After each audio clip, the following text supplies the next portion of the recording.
Ah, rapaz, nosso Renato Meirelles sempre com a gente, inclusive nesse primeiro programa de 2026. O Renato vai trazer para a gente uma pesquisa bem legal, uma pesquisa muito importante, falando justamente sobre já 2026, né? Quais são aqueles produtos, digamos assim, de sonho de consumo da galera? Conta para a gente, Renato, bom dia para você. Bom dia, Barão. Bom dia, Renan. Bom dia a todo mundo que nos segue aqui no Station.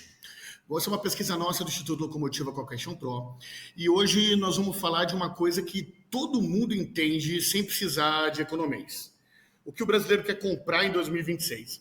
Eu tenho certeza que na virada do ano, a grande maioria dos nossos ouvintes pensou num produto que quer comprar, que precisa comprar, que muitas vezes não é um luxo, é quase uma necessidade. E essa pesquisa mostra um retrato que é bem claro, né? A gente não é um país que está pensando no luxo. As pessoas mais velhas, como eu, ou que têm bastante história no jornalismo, como o Barão, o Renan é mais velho que a gente, muito mais velho, Aham. sacanagem. A gente lembra que a gente já teve períodos de euforia econômica.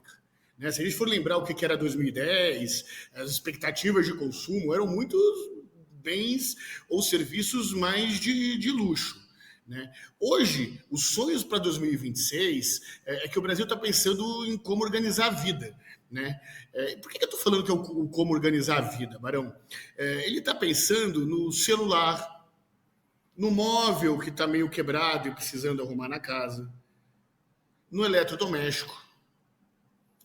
É a geladeira, a casa, é o telefone funcionando, que são os sonhos de consumo desse Brasil real hoje. Né? Então, o brasileiro não está fazendo uma lista de desejos inalcançáveis, ele está fazendo uma lista de sobrevivência. Né? Agora, é uma sobrevivência com uma pitada de esperança, né? Porque quem vive o corre sabe que dá para planejar uma compra, mesmo pequena, é sinal de que a vida parou de ser só apagar incêndio. Em outras palavras, a nossa pesquisa mostra alguns números que são bastante fortes de um brasileiro que está querendo consumir. Vou dar um exemplo. 17% dos brasileiros pretendem pedir para pagar dívidas, pretendem pedir um empréstimo no banco. São 28 milhões de brasileiros querendo pagar dívidas.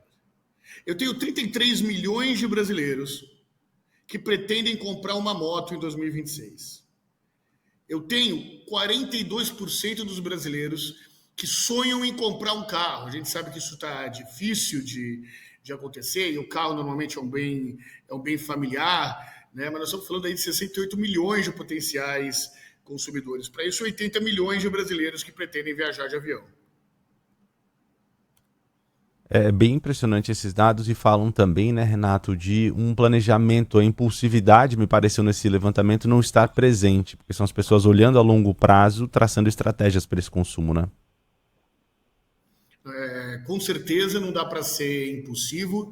Vamos pensar que nós temos o terceiro ano da recuperação da economia, onde o Brasil voltou aí a ter um aumento real do salário mínimo, temos o menor desemprego da história do Brasil, mas depois de uma pandemia, depois de um período muito difícil aí para a economia brasileira. Então, o brasileiro está tentando, aos poucos, conseguir olhar para frente, ampliar o seu horizonte de consumo, né?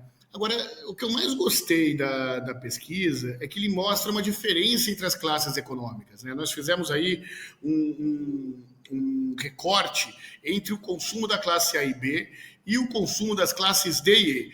É mais ou menos os 25% mais ricos e os 25% mais pobres do Brasil. Né? E aí aparece uma parte mais reveladora, né? O mesmo item tem significados totalmente diferentes dependendo da classe econômica. Vamos lá. Para a classe A e B, viajar de avião é um prêmio, é lazer, agora eu mereço.